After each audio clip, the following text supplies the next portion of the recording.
നമസ്കാരം. ചരിത്രം എന്നത് ഭൂതകാലത്തെ കുറിച്ചുള്ള പഠനം മാത്രമല്ല, അത് ജനതയുടെ സംസ്കാരത്തിന്റെ ഭാഗവും വൈവിധ്യത്തെ വിളിച്ചോതുന്ന സത്യങ്ങളുടെ സമാഹാരമാണ്. അതിനാൽ ചരിത്രം മനുഷ്യ ജീവിതത്തെയും സമൂഹത്തിന്റെ വളർച്ചയെയും ആഴത്തിൽ പ്രതിഫലിപ്പിക്കുന്ന ഒരു ജീവിക്കുന്ന പഠന വിഷയമായി നമ്മൾ കാണുന്നു. ചരിത്രം വെറും പാഠപുസ്തകങ്ങളിൽ ഒതുങ്ങുന്നതല്ല. അത് സ്ഥലനാമങ്ങൾ, സംസ്കാരങ്ങൾ, ആചാരങ്ങൾ, വൈദ്യുതം, മനുഷ്യഭാവങ്ങൾ എന്നിവയിലൂടെ ജീവിക്കുന്ന ഒരു പഠന വിഷയമായി കൂടുതൽ വ്യാപകമാകുന്നു. ഇന്നത്തെ ഈ ചർച്ചയിൽ ചരിത്രത്തിന്റെ വ്യാപനം, അതിന്റെ വിവിധ സ്രോതസ്സുകൾ എന്നിവയുടെ പ്രാധാന്യവും വിശ്വാസവും നാം അന്വേഷിക്കുകയാണ്. ഞാൻ കാരണം 8ാം ക്ലാസ്സിൽ പഠിക്കുമ്പോൾ ഇന്നത്തെ ചർച്ചയുടെ മോഡൽ. ഈ ചർച്ചയ്ക്കായി ഇന്ന് എത്തിച്ചേർന്നിരിക്കുന്നത് പ്രശസ്ത ചരിത്രകാരനും ചരിത്ര അധ്യാപകനുമായ ഡോക്ടർ PJ വിൽസൺ. അദ്ദേഹം ഗവൺമെന്റ് കോളേജ് മൂന്നാറിലെ പ്രിൻസിപ്പളുമാണ്. അദ്ദേഹത്തോടൊപ്പം ചർച്ചയിൽ കൂടുന്നത് തെരേസ ഫാത്തിമ, മുഹമ്മദ് അൽത്താഫ്, ജന്ന സമീർ, മുഹമ്മദ് ദിലാൻ, ജൂഹി ബർസ എന്നിവരാണ്. ചർച്ചയിലേക്ക് എല്ലാവർക്കും സ്വാഗതം. ചരിത്രം ഭൂതകാലത്തെ മനസ്സിലാക്കാനുള്ള ഒരു പഠന മേഖല മാത്രമല്ല, വർത്തമാനത്തെയും ഭാവിയെയും മനസ്സിലാക്കാനുള്ള ഒരു മാർഗം. ഈ ചിന്തയോടെ നമുക്ക് നമ്മുടെ ചർച്ച ആരംഭിക്കാം. സർ, ഇന്നത്തെ കാലഘട്ടത്തിൽ ചരിത്ര പഠനത്തിന്റെ പ്രസക്തിയും പ്രാധാന്യവും നിങ്ങൾ എങ്ങനെയാണ് വിലയിരുത്തുന്നത്? ചരിത്ര പഠനത്തിൻ്റെ പ്രാധാന്യം നമുക്ക് 2 തരത്തിൽ ആണ് മനസ്സിലാക്കുന്നത്. ഒന്നാമത്തത്, നമ്മളെല്ലാവരും പഠിക്കുന്നത് ഒരു ജോലി കിട്ടണം, ഒരു കരിയർ ഉണ്ടാക്കണം എന്ന ലക്ഷ്യം വെച്ചാണ്. അങ്ങനെ നോക്കുമ്പോൾ ചരിത്ര പഠനത്തിന് പ്രധാനമായും 2 തൊഴിൽ മേഖലയിലേക്കാണ് നിങ്ങൾക്ക് പോകാൻ പറ്റുക. ഒന്നാമത്തത് സിവിൽ സർവീസാണ്. IAS, IPS തുടങ്ങിയിട്ടുള്ള, അല്ലെങ്കിൽ SSA, കേരള PSC ഒക്കെ എഴുതി സമൂഹത്തെ സേവിക്കാൻ പറ്റുന്ന തൊഴിലുകളാണ് ഉദ്ദേശിക്കുന്നതെങ്കിൽ ഏറ്റവും നല്ല വിഷയമാണ് ചരിത്രം. ജനറൽ നോളജ് എന്ന് നമ്മൾ പൊതുവിൽ പറയുന്നത് നിങ്ങൾക്ക് പരിചയമുണ്ട് അല്ലേ? ഈ ജനറൽ നോളജ് എന്ന ഇനത്തിൽ ചോദിക്കുന്ന ചോദ്യങ്ങളിൽ മഹാഭൂരിപക്ഷവും ചരിത്രവുമായി ബന്ധപ്പെട്ടായിരുന്നു. ഇന്ത്യക്ക് സ്വാതന്ത്ര്യം കിട്ടിയതെന്നാണ്, വാസ്കോഡ ഗാമ കോഴിക്കോട് വന്നതെപ്പോഴാണ്, ഇങ്ങനെയൊക്കെയുള്ള ചോദ്യങ്ങളല്ലേ വരിക. അപ്പോൾ ഏത് മത്സര പരീക്ഷ എഴുതുന്നതിനും നിങ്ങളെ ഏറ്റവും അധികം തുണയ്ക്കുന്ന ഒരു വിഷയം എന്ന നിലയ്ക്ക് ചരിത്ര പഠനത്തിന് വലിയ പ്രാധാന്യം. രണ്ടാമത്, അധ്യാപകർ എന്ന നിലയിൽ നിങ്ങൾക്ക് ജോലി കിട്ടും. +2 വരെ ചരിത്ര പഠനം നിർബന്ധമാണ്. +1 +2 പോകുമ്പോൾ നമുക്ക് ഹ്യൂമാനിറ്റീസ് എടുത്താലാണ് ചരിത്രം വരിക. 10ാം ക്ലാസ് വരെ എല്ലാവരും ചരിത്രം പഠിക്കും. അപ്പോൾ നിങ്ങൾക്ക് നാളെ ഒരു LP സ്കൂൾ ടീച്ചറാകാം, ഹൈസ്കൂൾ ടീച്ചറാകാം. നമ്മുടെ സമൂഹത്തിൽ ഏറ്റവും ബഹുമാനിക്കപ്പെടുന്ന അധ്യാപക സമൂഹം എന്ന് പറയുന്നത് സ്കൂൾ അധ്യാപകരാണ്. കോളേജിൽ പഠിപ്പിക്കുന്നത് നമുക്കൊന്നും അത്രയും ബഹുമാനം കിട്ടില്ല. അപ്പോൾ നല്ല ഒരു പ്രൊഫഷനാണ്, നോബിൾ പ്രൊഫഷനാണ് ഒരു സ്കൂൾ അധ്യാപകനാകുക എന്നുള്ളത്. 100 കണക്കിന് സാധ്യതകൾ, പോസ്റ്റുകളാണ് ഗവൺമെൻറ് തലത്തിലും സ്വകാര്യ മേഖലയിലുമുള്ളത്. അവിടെ നിങ്ങൾക്ക് അധ്യാപകരായി പോകാനുള്ള സാധ്യതയുണ്ട്. ഇതാണ് രണ്ടാമത്തത്. മൂന്നാമത്തത്, നിങ്ങൾക്ക് ഒരു ചരിത്ര ഗവേഷകനാകാം. ചരിത്രത്തിൽ താല്പര്യമുണ്ടെങ്കിൽ ഒരു ചരിത്ര ഗവേഷകനാകാം. ചരിത്ര ഗവേഷണ സ്ഥാപനങ്ങൾ ഇന്ത്യയിൽ ഒത്തിരിയുണ്ട്. ഇപ്പോൾ ഡിപ്പാർട്ട്മെൻറ്റ് ഓഫ് ആർക്കിയോളജിയിൽ തുടങ്ങി മ്യൂസിയോളജി പോലെയുള്ള സാധ്യതകളുണ്ട്. Kerala council four historical research, Indian council four historical research, ഇങ്ങനെയുള്ള മേഖല, ഇവിടെയൊക്കെ ജോലി കിട്ടാനും അവിടെയൊക്കെ ഗവേഷകരായി ജോലി ചെയ്യാനുമുള്ള സാധ്യതകൾ. ഇതാണ് അതിൻ്റെ ഒരു അക്കാദമിക തലം, ജോലിയുമായി ബന്ധപ്പെട്ട, കരിയറുമായി ബന്ധപ്പെട്ട തലം. രണ്ടാമത്തത്, ചരിത്രമെന്ന വിഷയമാണ്. അതില്ലാതെ ഒരു മനുഷ്യർക്കും ഒരു ജനതയ്ക്കും അതിജീവിക്കാൻ പറ്റില്ല. ചരിത്രത്തെ പറയുന്നത് അത് നമ്മളുടെ വേരുകളാണെന്നാണ്. ഒരു മരം ഇങ്ങനെ നിൽക്കണമെങ്കിൽ അതിന് ആഴത്തിൽ വേരുകൾ ഉണ്ടായിരിക്കും. ആ വേരില്ലാത്ത ഒരു ജനതയ്ക്കും ഒരു മഹാവൃക്ഷമായി പടർന്ന് പന്തലിക്കാൻ സാധിക്കില്ല. ആഫ്രിക്കൻ പയർ നിങ്ങൾ കണ്ടിട്ടുണ്ടാവും അല്ലേ? വെള്ളത്തെ പൊത്തിക്കിടക്കുന്ന ഒരു കാറ്റ് വരുമ്പോൾ അങ്ങോട്ട് പോകും, മറ്റൊരു കാറ്റ് വരുമ്പോൾ ഇങ്ങോട്ട് വരും. ചരിത്രമില്ലാത്ത ഒരു ജനത അങ്ങനെയാണ്. അവർക്ക് എവിടെയും വേരുറപ്പിക്കാൻ സാധിക്കില്ല. അവർ നിരന്തരമായി ഒരു സ്ഥലത്ത് നിന്ന് മറ്റൊരു സ്ഥലത്തിലേക്ക് മാറ്റപ്പെടുകയോ പുറത്താക്കപ്പെടുകയോ ഒക്കെ ചെയ്തുകൊണ്ടിരിക്കും. അപ്പോൾ നമുക്ക് ഒരു മനുഷ്യൻ എന്ന നിലയ്ക്ക് ഒരാളെ മനുഷ്യനാക്കുന്നത് അവൻ്റെ ചരിത്രമാണ്. അപ്പം നമ്മൾ ഏത് തരത്തിലുള്ള മനുഷ്യരാണെന്ന് ചോദിച്ചു കഴിഞ്ഞാൽ നിങ്ങൾക്ക് ഡെഫിനിഷൻ തരാം. ഹോമോ സാപ്പിയൻസ് സാപ്പിയൻസ്, അതാണ് നമ്മുടെ ശാസ്ത്രനാമം അല്ലേ. ഹൂമാമൈ എന്ന് ചോദിച്ചാൽ ആം സാപ്പിയൻസ് എന്ന് പറയും. സാപ്പിയൻസ് എന്ന് പറഞ്ഞ ഒരു പ്രസിദ്ധമായ ഗ്രന്ഥമുണ്ട്, വായിച്ചിട്ടുണ്ടായിരുന്നെങ്കിലും a brief history of humankind. വായിച്ചിട്ടുണ്ടോ? A brief history of time വായിച്ചവരുണ്ടോ? സ്റ്റീഫൻ ഹോക്കിൻസിൻ്റെ പ്രസിദ്ധമായിട്ടുള്ള ഗ്രന്ഥമാണ്. സ്റ്റീഫൻ ഹോക്കിൻസ് മരിച്ചുപോയി, നിങ്ങൾക്കറിയാം. അദ്ദേഹത്തിൻ്റെ വിശ്വപ്രസിദ്ധമായ ഒരു ഗ്രന്ഥമാണ് a brief history of time, സമയത്തിൻ്റെ ലഘുചരിത്രം. അതേ ടൈറ്റിൽ തന്നെയാണ് യുവൽ നോഹ ഹരാരിയും എടുത്തിട്ടുള്ളത്, a brief history of humankind, Sapiens a brief history of humankind എന്നാണ് പുസ്തകത്തിൻ്റെ പേര്. അപ്പോൾ ലോകത്തിലെ വ്യത്യസ്തമായ മതങ്ങളും ചിന്താ പദ്ധതികളും ഒക്കെ ഉണ്ടായിട്ടുണ്ട്. ഇതിൻ്റെ എല്ലാം ആത്യന്തികമായ ലക്ഷ്യം എന്താണെന്ന് അറിയാമോ? ടു നോ തൈ സെൽഫ് എന്നുള്ളത്. മനുഷ്യ, നീ നിന്നെ തന്നെ അറിയുക എന്നുള്ളത്. നമുക്ക് നമ്മളെ തന്നെ അറിയാൻ പറ്റണം. അപ്പം നമ്മൾ ആരാണ്, എവിടെ നിന്ന് വന്നു, എങ്ങോട്ട് പോകുന്നു, എങ്ങനെയാണ് ഇന്ന് കാണുന്ന അവസ്ഥയിൽ ഉണ്ടായത്, ഈ ചോദ്യങ്ങൾക്കൊക്കെ ഉത്തരം എവിടെയുള്ളൂ? ചരിത്രത്തിൽ മാത്രമേ ഉള്ളൂ. ചരിത്രത്തിൽ മാത്രമേ ഉള്ളൂ. അതുകൊണ്ട് ചരിത്രം എന്നത് നമ്മളെ അറിയാനുള്ള ഏറ്റവും നല്ല ഉപാധിയാണ്. ആ അർത്ഥത്തിൽ ചരിത്രം പഠിച്ചാലേ നിങ്ങൾക്കൊരു നല്ല മനുഷ്യനാകാൻ പറ്റുള്ളൂ. അപ്പോൾ നമ്മളെല്ലാവരും ജൈവ മനുഷ്യരാണ്, ഹോമോ സാപ്പിയൻസ് സാപ്പിയൻസ് ആണ്. അതിൽ നിന്ന് പക്ഷേ മറ്റ് സ്പീഷീസിൽ നിന്ന് നമ്മളെ വ്യത്യസ്തമാക്കുന്ന ഘടകം എന്താ? നമ്മളൊരു സാംസ്കാരിക മനുഷ്യനാണ് അല്ലേ, സിവിലൈസേഷണൽ ബീയിങ് ആണ്. അപ്പോൾ ഈ ജൈവ മനുഷ്യനിൽ നിന്ന് നമ്മൾ എങ്ങനെ ഒരു സാംസ്കാരിക മനുഷ്യനായി രൂപപ്പെട്ടു എന്ന് അറിയാൻ നിങ്ങൾക്ക് താല്പര്യമുണ്ടോ? ഉണ്ടോ? ഉണ്ടെങ്കിൽ ചരിത്രമല്ലാതെ വേറെ ഒരു ഉപാധിയുമില്ല. ഭൂമിയിലുള്ള സകല സ്പീഷീസും അതെങ്ങനെയാണ് ഉണ്ടായത് അങ്ങനെ തന്നെ ജീവിക്കുന്നു. മനുഷ്യൻ മാത്രം എന്ത് ചെയ്തു? പ്രകൃതിയെ അവൻ്റെ ഇച്ഛയ്ക്കനുസരിച്ച് മാറ്റി തീർക്കുന്നു. അപ്പോൾ ഇതാണ്, അത് മനസ്സിലാക്കണമെങ്കിൽ ചരിത്രമല്ലാതെ മറ്റൊരു വഴിയുമില്ല. ഇപ്പോൾ ചരിത്ര പഠനത്തെ ഏറ്റവും അധികം സഹായിക്കുന്ന ഒരു മേഖല ജെനറ്റിക്സ് ആണ്. ജെനറ്റിക്സ് വെച്ചിട്ടാണ് നമ്മളിപ്പോൾ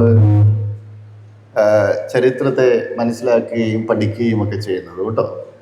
അപ്പോൾ ലോകത്തിലെ ആദ്യത്തെ മനുഷ്യൻ, ഇപ്പം മുസ്ലിം കുട്ടികൾ ഇവിടെ ധാരാളം ഉണ്ടാവും അല്ലേ, ക്രിസ്ത്യൻ അബ്രഹാമിക പാരമ്പര്യത്തിലൊക്കെ ഉള്ള മതവിശ്വാസികളായിട്ടുള്ള കുട്ടികൾക്ക് വളരെ എളുപ്പം പറയാൻ സാധിക്കും, who is the first man on earth? It is not a scientific question, it's a question on the basis of religious tradition. ആരാ? Adam. Who is the first woman on earth? ഹൗവ അല്ലേ? അപ്പോൾ എല്ലാ മനുഷ്യരും ആദത്തിൻ്റെയും ഹൗവയുടെയും മക്കളാണെന്ന് പറയും. Isn't it? Is there any scientific evidence for that? എന്തെങ്കിലും ശാസ്ത്രീയമായ തെളിവുകളുണ്ടോ? Says or no? Quran is not science. It's a religious test. I am talking about science. Is there any proof, any scientific proof for that? കുട്ടികളെ താഴെയിരിക്കുന്നവർക്കും പറയാം കേട്ടോ. നമുക്കെല്ലാവർക്കും പൊതുവായ ഒരു അച്ഛനും അമ്മയും ഉണ്ട്. എല്ലാ മനുഷ്യരും ആദത്തിൻ്റെയും ഹൗവയുടെയും മക്കളാണ് എന്നത് ഒരു പൊതു മത പാരമ്പര്യമാണ്, അബ്രഹാമിക മത പാരമ്പര്യമാണ്. അബ്രഹാമിക മതത്തിൽ മാത്രമല്ല, ഒത്തിരി മതങ്ങളിലും തത്വചിന്താ പദ്ധതികളിലും അതുണ്ട്. ശാസ്ത്രീയമായ തെളിവ് വല്ലതും ഉണ്ടോ എന്ന് എൻ്റെ ചോദ്യം. ഇല്ല അല്ലേ? എന്നാൽ ശാസ്ത്രീയമായ തെളിവുണ്ട്. അതാണ് ഈ പാലിയോ ജിനോമിക്സ് എന്ന് പറയും. പാലിയോ ജിനോമിക്സിലുള്ള പഠനത്തിലൂടെ നമ്മൾ ഇപ്പോൾ കണ്ടെത്തിയിട്ടുള്ളത്, ഇന്ന് ഭൂമിയിൽ ജീവിച്ചിരിക്കുന്ന മുഴുവൻ സ്ത്രീകൾക്കും ഒരു പൊതുവായ അമ്മയുണ്ട്. അത് മൈറ്റോകോൺട്രിയൽ DNA കുറിച്ചുള്ള പഠനത്തിലൂടെയാണ് നമ്മൾ എത്തിപ്പെട്ടത്. നമ്മുടെ ജീനുകൾ ഇങ്ങനെ സീക്വൻസ് ചെയ്തെടുക്കുമ്പോൾ സ്ത്രീകളിലുള്ള ഒരു സവിശേഷമായ ജീനാണ് മൈറ്റോകോൺട്രിയൽ DNA. അത് ഒരു അമ്മയിൽ നിന്ന് മകളിലേക്ക് മാത്രമേ പോകൂ. മനസ്സിലായോ? അമ്മയിൽ നിന്ന് മകളിലേക്ക് മാത്രമേ പോകുള്ളൂ. അപ്പോൾ നമ്മൾ ഒരു പെൺകുട്ടിയാണെങ്കിൽ ആ പെൺകുട്ടിയുടെ മൈറ്റോകോൺഡ്രിയൽ DNA എടുത്ത് അത് പിന്നോട്ട് ഇങ്ങനെ അന്വേഷിച്ച് പോയി കഴിയുമ്പോൾ ഒരു 1.5 ലക്ഷം വർഷങ്ങൾക്ക് മുമ്പ് സബ്സഹാറൻ റീജിയനിൽ എവിടെയോ ജീവിച്ചിരുന്ന ഒരു നീഗ്രോ അമ്മയിൽ എത്തിച്ചേരും. ഇന്ന് ലോകത്തിലുള്ള സകല മനുഷ്യരും ആ അമ്മയുടെ മക്കളാണ്. അതിനർത്ഥം ആ അമ്മ ജീവിച്ചിരുന്ന കാലത്ത് മറ്റ് സ്ത്രീകൾ ഉണ്ടായിരുന്നില്ല എന്നല്ല. ആ കാലത്ത് ആയിരക്കണക്കിന് സ്ത്രീകൾ വേറെയും ഉണ്ടായിരുന്നു. പക്ഷെ അവരുടെ ഒന്നും ജനിതകം കൈമാറി വന്നിട്ടില്ല, അത്രയേ ഉള്ളൂ. ഇനി രണ്ടാമത്തെ ഒരു പ്രധാനപ്പെട്ട സംഗതി, അതുകൊണ്ട് ഈ മൈറ്റോകോൺഡ്രിയൽ DNA തന്നെ പറയുന്നത് എന്താണെന്ന് അറിയാമോ? Holy mother mitochondrial DNA. ആ DNA കിട്ട പേര് ഹൗവ എന്നാണ്. മനസ്സിലായോ? അപ്പോൾ രണ്ടാമത്തത് അച്ഛനാണ്. അദ്ദേഹം ഒരു 2 ലക്ഷം വർഷങ്ങൾക്ക് മുമ്പെങ്കിലും ആയിരിക്കും ജീവിച്ചിരുന്നത്. ഒരു പുരുഷനിൽ നിന്ന് മറ്റൊരു പുരുഷനിലേക്ക് മാത്രം പോകുന്ന സവിശേഷമായൊരു DNA ഉണ്ട്. അതിൻ്റെ പേരാണ് വൈ ക്രോമോസോം. അപ്പോൾ ആ വൈ ക്രോമോസോമിനിട്ട പേര് വൈ ക്രോമോസോമൽ ആഡം എന്നാണ്. അപ്പോൾ നമ്മളിൽ നിന്ന് പിന്നോട്ട് ഇങ്ങനെ അന്വേഷിച്ച് പോയപ്പോഴാണ് മനസ്സിലാകുന്നത് ഇപ്പോഴുള്ള സകല പുരുഷന്മാരിലുമുള്ള ഈ ക്രോമോസോം വന്നിട്ടുള്ളത് ഒരു സിംഗിൾ മെയിൽ, ഒരൊറ്റ അക്ഷനിൽ നിന്നാണ്. Scientifically proven. അപ്പം നിങ്ങൾക്ക് വായിക്കാവുന്ന പുസ്തകമാണ് ജോൺ ഡെ പാബോ എന്ന് പറയുന്ന ഒരു ജെനിസിസ്റ്റ് ഉണ്ട്. അദ്ദേഹത്തിന് 2019 2 തവണ നോബൽ പ്രൈസ് ഒക്കെ കിട്ടിയിട്ടുണ്ടായി. ജോൺ ഡെ പാബോ അദ്ദേഹത്തിൻ്റെ പുസ്തകങ്ങളുണ്ട്. ഇന്ത്യയിലുള്ള ജനതത്തെക്കുറിച്ച് പഠിച്ചിട്ടുള്ള ഡേവിഡ് റെയ്ക്കിൻ്റെ പുസ്തകമാണ്, ഡേവിഡ് റെയ്ക്ക്. അപ്പം നിങ്ങൾക്ക് ഇതൊക്കെ നോക്കാവുന്നതാണ്. അപ്പം ഞാൻ പറയുന്നത് മനുഷ്യരെല്ലാവരും ഒന്നാണെന്നൊക്കെയുള്ള ശാസ്ത്രീയമായ പഠനങ്ങൾ പോലും ഇപ്പോൾ ലഭ്യമാണെന്ന സാരം. അപ്പോൾ ഇങ്ങനെയുള്ള നമ്മളെ എങ്ങനെയായി എന്നാണ് അറിയേണ്ടത്. ആ അറിവ് പരമമായ അറിവാണ്. ആ അറിവ് ആർജിച്ചെടുക്കാൻ നിങ്ങൾക്ക് ചരിത്ര പഠനം അനിവാര്യമാണ്. അപ്പോൾ ഇതിൽ എങ്ങനെ നിങ്ങൾ ചരിത്രം പഠിക്കണമെന്ന് നിങ്ങൾക്ക് നിശ്ചയിക്കാം. ഇപ്പം അതിൽ ഒരു തമാശ ഞാൻ പറയാം. തേന്മാവിൻ കുമ്പത്ത് എന്നുള്ള സിനിമ കണ്ടുള്ളവർ കൈവയ്ക്കുക. തേന്മാവിൻ കുമ്പത്ത് എല്ലാവരും കണ്ടിട്ടുണ്ട് അല്ലേ? അതിൽ മഹാനായ കുതിരണ്ട പപ്പുവിൻ്റെ ഒരു ഡയലോഗുണ്ട്. താൻ ആരാണെന്ന് തനിക്കറിയില്ലെങ്കിൽ താൻ എന്നോട് ചോദിക്കും താൻ ആരാണെന്ന്. അങ്ങനെ ഒരു ഡയലോഗുണ്ട്. അപ്പം ചരിത്രത്തിൻ്റെ പഠന ലക്ഷ്യം അതാണ്. ഞാൻ ആരാണെന്ന് എനിക്കറിയണമെങ്കിൽ ഞാൻ ചരിത്രം പഠിക്കണം. ഇനി ഞാൻ ചരിത്രം പഠിച്ചില്ലെന്നുള്ള കുഴപ്പം എന്താ അറിയാം? എന്താ കുഴപ്പം? ഞാൻ ആരാണെന്ന് മറ്റുള്ളവർ പറയുന്നത് തന്നെയാണ് ഞാനെന്ന് വിചാരിച്ച് കഴിയേണ്ട അവസ്ഥ എനിക്കുണ്ടാവും. ഇന്ത്യക്കാർ ചരിത്രം പഠിക്കാത്തതുകൊണ്ട് നമുക്ക് എത്തിച്ചേർന്നിട്ടുള്ളൊരു ദുരന്തം എന്താണെന്നറിയാമോ? ഇന്ത്യക്കാർ എന്താണ് എന്ന് യൂറോപ്യന്മാർ എഴുതി വെച്ചത് തന്നെയാണ് നമ്മളെന്ന് നമ്മൾ ഓരോരുത്തരും ഇപ്പോഴും വിശ്വസിക്കുന്നു എന്നതാണ് നമ്മുടെ നാടിൻ്റെ അതിഭീകരമായ ദുരന്തം. അറിയാമോ നിങ്ങൾക്ക്? But this is the result if you are not studying history in this way. Okay. ഒരു ചരിത്രകാരൻ എന്ന നിലയിൽ താങ്കൾ വിശ്വസനീയമായ സ്രോതസ്സുകൾ അല്ലെങ്കിൽ സോഴ്സുകൾ തിരഞ്ഞെടുക്കുമ്പോൾ അവയെ വിലയിരുത്താൻ എന്തെല്ലാം മാനദണ്ഡങ്ങളാണ് താങ്കൾ ഉപയോഗിക്കാറുള്ളത് എന്നൊന്ന് പറഞ്ഞുതരുമോ? അപ്പോൾ ചരിത്രം 2 തരത്തിലുണ്ട്. ഒന്ന് ജനകീയ ചരിത്രം, മറ്റൊന്ന് അക്കാദമിക ചരിത്രം. ജനകീയ ചരിത്രം അഥവാ പോപ്പുലർ ഹിസ്റ്ററി എന്ന് പറയുന്നത് നമ്മുടെ നാട്ടിൽ നമ്മളോട് നമ്മുടെ മുതിർന്നവർ പ്രായമായ ആളുകളൊക്കെ പറഞ്ഞു തന്ന കഥകളും ചരിത്രവുമാണ്. ഇപ്പോൾ കേരളം എങ്ങനെ ഉണ്ടായി എന്ന് വെച്ചാൽ നിങ്ങൾ എന്ത് പറയും? കേരളം എങ്ങനെ ഉണ്ടായി?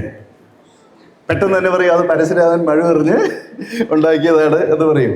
അതൊരു പൊതു പാരമ്പര്യമാണ്. അതിനെ നമ്മൾ ഓറൽ ട്രഡീഷൻ എന്നാണ് പറയുക. അതൊരു ചരിത്ര പാരമ്പര്യമാണ് എന്ന് പറയും. അതുപോലെ ക്രിസ്ത്യാനികൾ എങ്ങനെ കേരളത്തിലുണ്ടായി എന്ന് ചോദിച്ചപ്പോഴും AD 52 സെൻറ് തോമസ് കപ്പലിലിറങ്ങി അങ്ങനെയെന്ന് പറയും. സെൻറ് തോമസ് വന്നിട്ടുണ്ടോ എന്നുള്ളതിന് നമ്മുടെ അടുത്ത് തെളിവില്ല. എന്നാൽ ഇവിടെ മാർത്തോമ ക്രിസ്ത്യാനികളുണ്ട്. പക്ഷെ അതൊരു പാരമ്പര്യമാണ്. അത് തെറ്റാണെന്ന് പറയാൻ പറ്റില്ല, ശരിയാണെന്നും പറയാൻ പറ്റില്ല. അതൊരു പാരമ്പര്യമായിട്ടുണ്ട്. അപ്പം ഇങ്ങനെയുള്ള കഥകൾ ഇത് ചരിത്രത്തിൻ്റെ ഭാഗമാണ്. അതേസമയം സയൻറ്റിഫിക് ഹിസ്റ്ററി എന്ന് പറയുന്നതും കഥയാണ്. വ്യത്യാസം എന്താ വെച്ചാൽ ശാസ്ത്രീയ ചരിത്രം എന്ന് പറയുന്നതിന് തെളിവുണ്ടാവും. അതിന് നമ്മൾ മലയാളത്തിൽ ഉപാദാനങ്ങൾ എന്ന് പറയും, ഇംഗ്ലീഷിൽ സോഴ്സസ് എന്ന് പറയും. ആ സോഴ്സസിനെ ഇങ്ങനെ ഡിവൈഡ് ചെയ്തിട്ടുണ്ട്. Primary sources, secondary sources, tertiary sources, അങ്ങനെ പല സോഴ്സസുകളായിട്ട് വിഭജനം ചെയ്തിട്ടുണ്ട്. നിങ്ങൾക്ക് ചരിത്രത്തിൽ ഒരു വിജ്ഞാനോൽപാദനം നടത്തണമെങ്കിൽ നിങ്ങൾ പ്രൈമറി സോഴ്സസ് ഉപയോഗിക്കണം.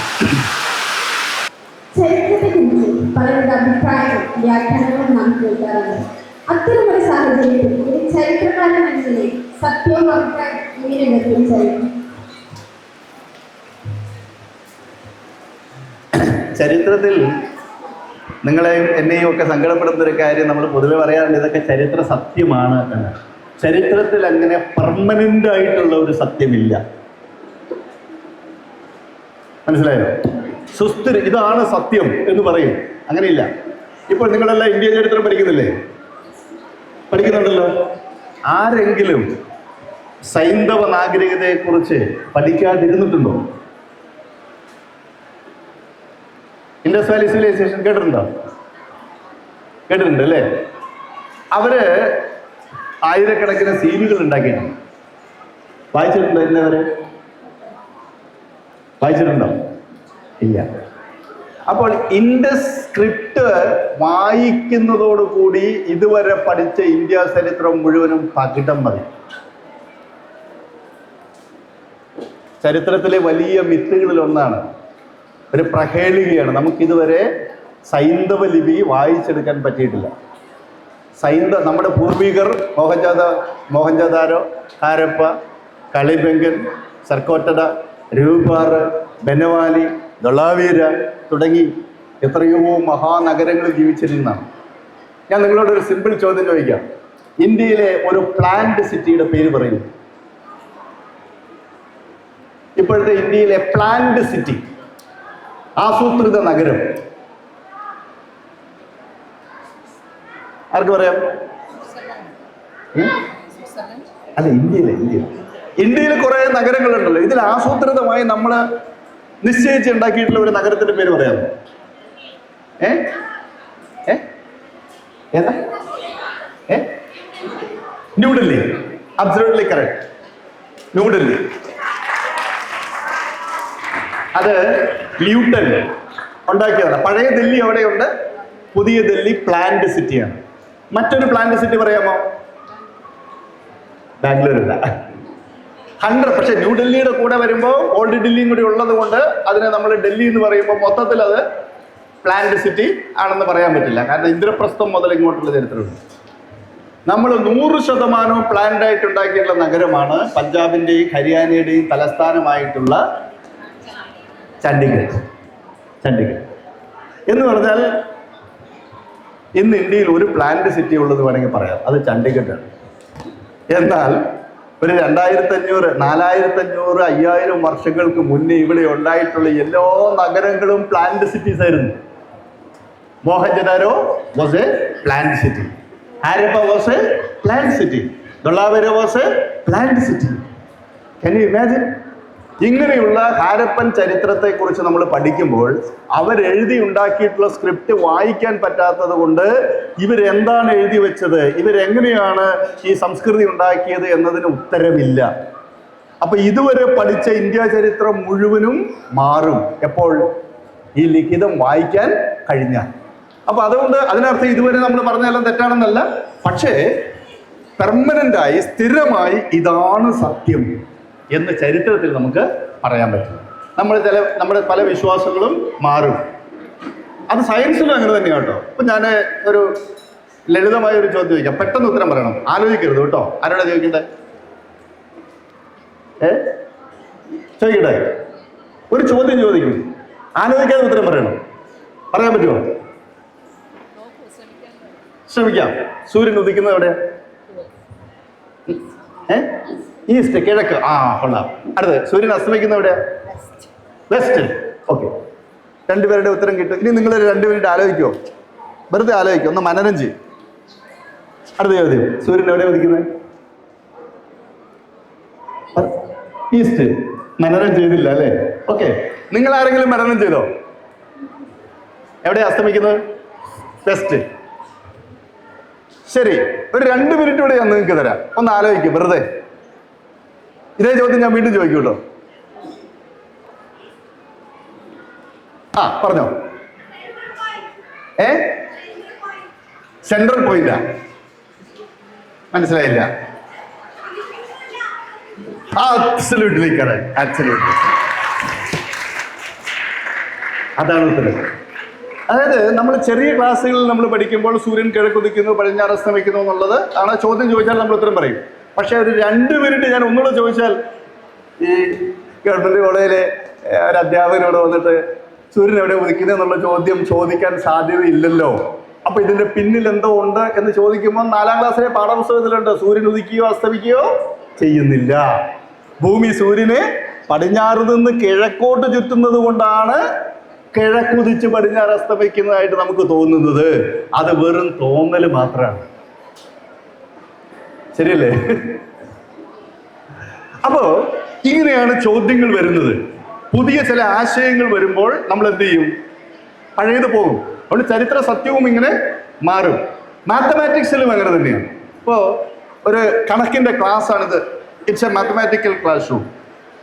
ഇതൊരു കണക്കിന്റെ, ഞാൻ കണക്കധ്യാപകനാണ്. ഞാനൊരു ചോദ്യം ചോദിക്കാണ് കേട്ടോ. ഒരു പോത്തിന് 10 രൂപ. 10 പോത്തിന്റെ വില എത്രയാണ്? 100. Absolutely correct. ഒരു പോത്തിന് 10 രൂപയാണ് വില, 10 പോത്തിന് 100 രൂപയാണ് വില. സപ്പോസ് ഇതൊരു മാർക്കറ്റ് പ്ലേസ് ആണ്. It's A market. ഒരു പോത്തിന് 10 രൂപ. 10 പോത്തിന്റെ വില എത്ര?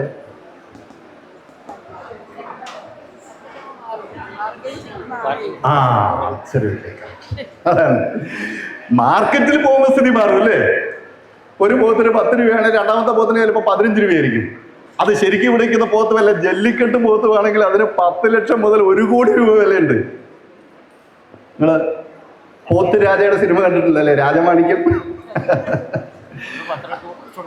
ചിലപ്പം ഈ 10 രൂപ ഉണ്ടാവില്ല, ഒരു പോത്തിന് 2 രൂപയ്ക്ക് കിട്ടും. ഇത് വൈക്കം മുഹമ്മദ് ബഷീറൊക്കെ ഇക്കാര്യം രസകരമായിട്ട് അവതരിപ്പിക്കുന്നുണ്ട്. അപ്പോൾ ഈ കോണ്ടസ്റ്റ് മാറുന്നതിനനുസരിച്ച് ഇത് മാറും, ഉത്തരവും മാറും, നമ്മുടെ ആശയങ്ങൾ മാറും. ഇത് ചരിത്രത്തിനും ബാധകമാണ് എന്നത് ഓർക്കണം. അതുകൊണ്ട് ചരിത്ര സത്യമാണ് എന്ന് പറയുന്നത് പലപ്പോഴും നമ്മൾ ജീവിച്ചിരിക്കുന്ന വർത്തമാന കാലത്തിൽ ഇപ്പോൾ ലഭ്യമായ തെളിവുകളുടെ അടിസ്ഥാനത്തിൽ മാത്രം അത് സത്യമാണ്. നാളെ പുതിയ തെളിവുകൾ, കണ്ടുപിടുത്തങ്ങൾ ഉണ്ടായാൽ ഇതെന്താവും? മാറും. അപ്പൊ ഇങ്ങനെ നമ്മുടെ മനുഷ്യന്റെ ജീവിതം മാറുന്നത് പോലെ തന്നെ ചരിത്രവും എന്താണ്? മാറുന്നതാണ്. കാരണം ചരിത്രത്തെ യഥാർത്ഥത്തിൽ നമുക്ക് പഠിക്കാൻ പറ്റില്ല. History is the study of the past എന്ന് പറയും. പക്ഷേ അത് തെറ്റാണ്. You cannot study past. Can you study past? Can you study future? A scientific study of the future is not possible. About future you can make predictions. ഇന്ന് നല്ല മഴ പെയ്തുകൊണ്ട് ആകാശമൊക്കെ നോക്കിയിട്ട് കാർമേഘത്തിന്റെ കടലേക്ക് നാളെയും മഴ പെയ്യാം. It's A prediction. ചിലപ്പോൾ 100% റെഡിയാവും. ഇതുപോലെ തന്നെ can you study past? It is not possible. Past is not there. Past is not there. It is dead and gone forever. It will not come back. You cannot go to the past. Time machine ഉണ്ട്. Time machine ഇതുവരെ നമ്മുടെ കയ്യിൽ വന്നിട്ടില്ല. അതൊരു സങ്കല്പം മാത്രമാണ് time machine. We cannot study the past in that way scientifically because past is not there. It is dead and gone forever. In the same way you cannot study future also. അതുകൊണ്ട് ഫ്യൂച്ചറിനെ കുറിച്ച് ചോദിക്കുമ്പോൾ നിങ്ങൾ വല്ല ജ്യോതിഷിയുടെ അടുത്തൊക്കെ പൊക്കോളൂ കേട്ടോ. അവരെന്തെങ്കിലുമൊക്കെ പറയും. അവർ പറയുന്നതും തെറ്റായിരിക്കും, അത് സംശയമൊന്നുമില്ല. ചിലപ്പോൾ ശരിയാവാം. ഓക്കെ. അപ്പൊ പിന്നെ എന്താണ് ചരിത്രം എന്ന് പറഞ്ഞാൽ? ചരിത്രം എന്ന് പറയുന്നത് ഭൂതകാലം, അതായത് പാസ്റ്റ്, വർത്തമാന കാലത്തിൽ അവശേഷിപ്പിച്ചു പോയ തെളിവുകളെ കുറിച്ചുള്ള പഠനമാണ്. പണ്ട് ഇവിടെ ഒരു മഹാസംഭവം ഉണ്ടായി, അതിന്റെ ഒരു തെളിവുകളും വർത്തമാനത്തിൽ അവശേഷിച്ചിട്ടില്ല. നമ്മളെ സംബന്ധിച്ചിടത്തോളം അതിനെക്കുറിച്ച് പഠിക്കാൻ ഒന്നുമില്ല. അതേസമയം അതിൻ്റെ ചില അവശിഷ്ടങ്ങൾ ഇവിടെ ഉണ്ടെങ്കിൽ നമ്മൾ അതിനെ ആധാരമാക്കി നമ്മൾ എന്ത് ചെയ്യും? പഴയ കാലത്തെ റീക്രിയേറ്റ് ചെയ്യും, റീകൺസ്ട്രക്ട് ചെയ്യും. So the history is historians construct. ചരിത്രകാരൻ എന്താണോ നിർമ്മിക്കുന്നത് അതാണ് ചരിത്രം. So we have not history, we have histories. നമുക്ക് ചരിത്രമല്ല ഉള്ളത്, പിന്നെയോ ചരിത്രങ്ങളാണ്. നിങ്ങളൊരു ചരിത്ര ലൈബ്രറി കയറിയാൽ ഇന്ത്യൻ സ്വാതന്ത്ര്യ സമര ചരിത്രം ഒന്നല്ലേ ഉള്ളൂ, അല്ലേ? സ്വാതന്ത്ര്യ സമരം ഒന്നേ ഉള്ളൂ. പക്ഷേ ഈ ഒരു സ്വാതന്ത്ര്യ സമരത്തെ കുറിച്ച് നിങ്ങൾക്ക് 900 പുസ്തകങ്ങൾ കാണും. ഓരോന്നും വ്യത്യസ്തമായ അഭിപ്രായങ്ങളുമായിരിക്കും ഉണ്ടാകുക. കാരണം എന്താ? ഈ ഒരു സംഭവത്തെ തന്നെ ഓരോ ചരിത്രകാരനും ഓരോ രീതിയിലാണ് നോക്കിക്കണ്ടത്. അതിനനുസരിച്ചാണ് അയാൾ ചരിത്രം എഴുതിയത്. അതുകൊണ്ട് ഒരു സിംഗിൾ ഹിസ്റ്ററി അല്ല, ബട്ട് വി ഹാവ് ഹിസ്റ്ററീസ്, ചരിത്രങ്ങൾ ഉണ്ടാകും. അപ്പൊ ഇതെല്ലാം ചരിത്രത്തിന്റെ അടിസ്ഥാനപരമായ ഭാഗമാണ്. ഇത് നമ്മൾ മനസ്സിലാക്കണം. പക്ഷേ ലഭ്യമായ തെളിവുകളും നമ്മളുടെ യുക്തിബോധവും ഉപയോഗിച്ച് ഏറ്റവും ശരിയായത് സെലക്ട് ചെയ്യുക. ഏറ്റവും ശരിയായത് എന്ന് പറയാൻ പറ്റും.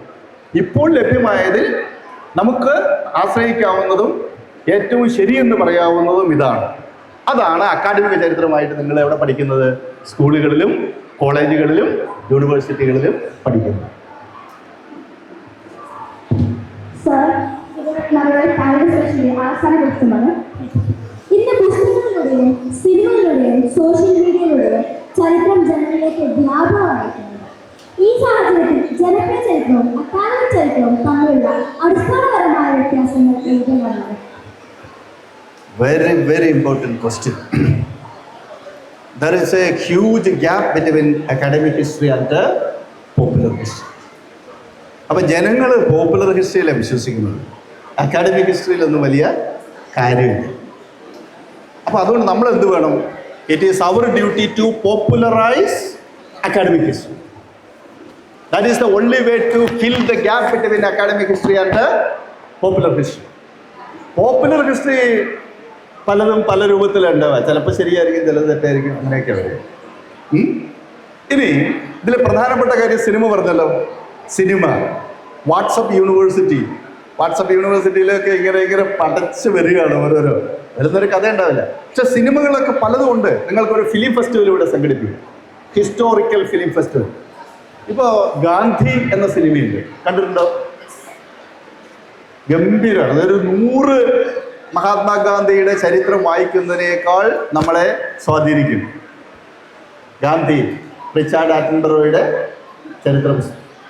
അതുപോലെ അമേരിക്കയിലേക്കുള്ള കുടിയേറ്റം, അമേരിക്കയിൽ അബോറിജിനലുകളെ അമേരിക്കൻ കുടിയേറ്റക്കാർ കൊന്നൊടുക്കിയത്, അതിൻ്റെ സങ്കടകരമായ ചരിത്രം അറിയണമെങ്കിൽ ഡാൻസസ് വിത്ത് വൂൾസ് എന്ന അതീവ സുന്ദരമായ ഹോളിവുഡ് ചിത്രമുണ്ട്, കണ്ടാൽ മതി. അതുപോലെ ഹിറ്റ്ലറുടെ ജൂത ഹത്യയുടെ കാലത്ത് മനുഷ്യർ അനുഭവിച്ച സങ്കടങ്ങളെ അറിയണമെങ്കിൽ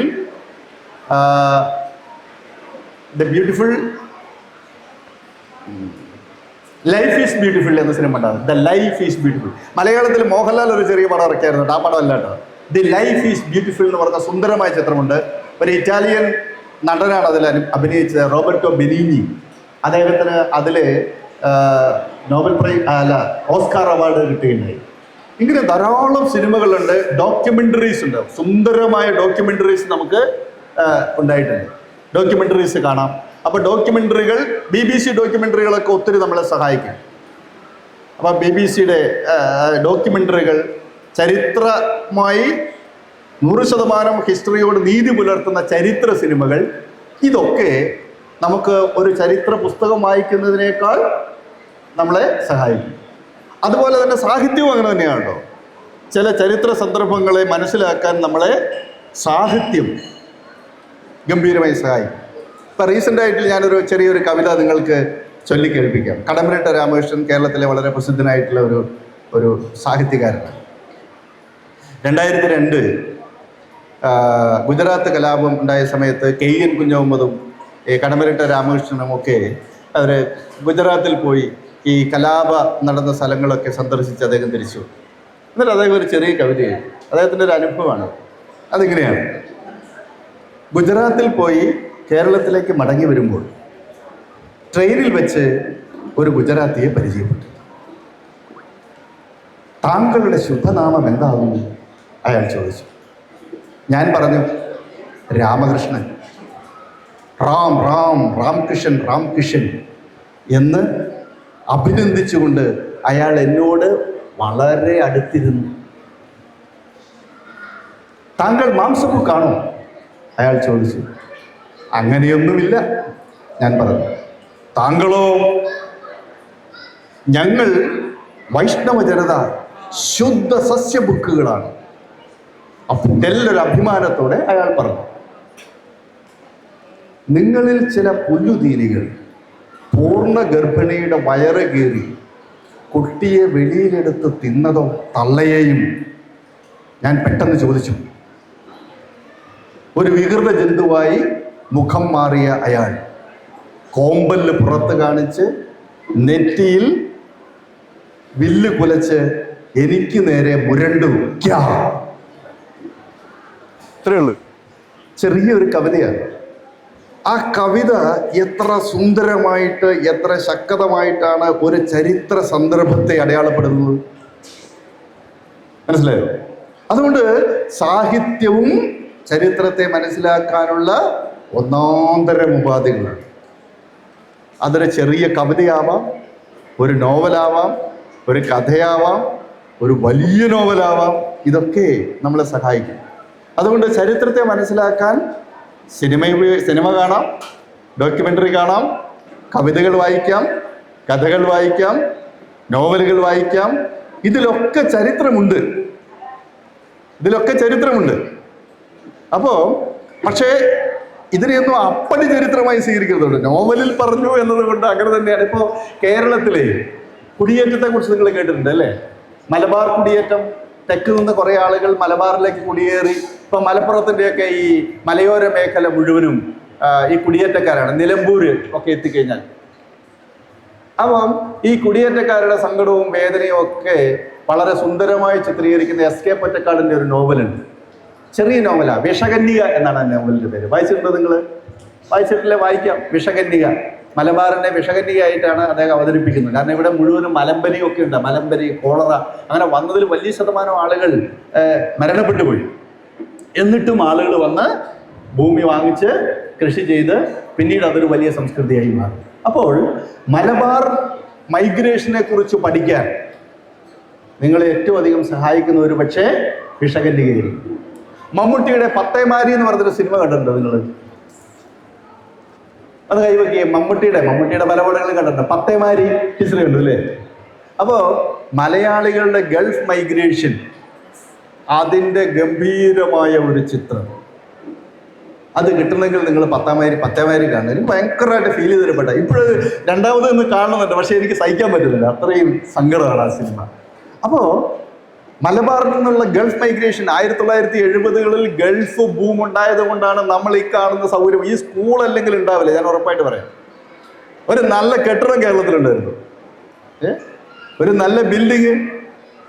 കേരളത്തിലെ സാധാരണ മനുഷ്യരുടെ ജീവിതം എങ്ങനെയായിരുന്നു?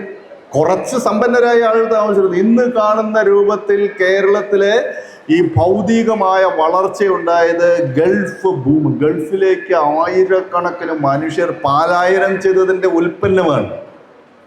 എന്നുവെച്ചാൽ ഞാനും നിങ്ങൾ ഇവിടെ ഇരിക്കുന്നത് പോലും ഗൾഫ് മൈഗ്രേഷൻ്റെ ഫലമായിട്ട് ഇങ്ങോട്ട് വന്ന പണം കൊണ്ടാണ്. അത് നമ്മൾ തന്നെ പണിയെടുത്തുണ്ടാക്കിയതാട്ടോ.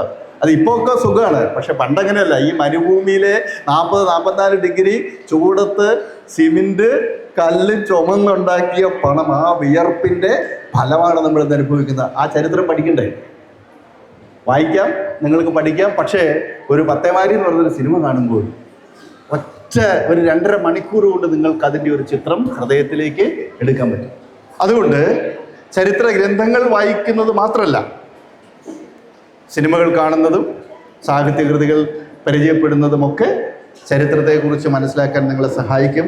അത്തരം സോഴ്സസിൽ കൂടി നിങ്ങൾ ഉപയോഗിക്കുന്നത് നന്നാകും എന്നാണ്. ആ ചോദ്യം വളരെ പ്രസക്തമാണ്.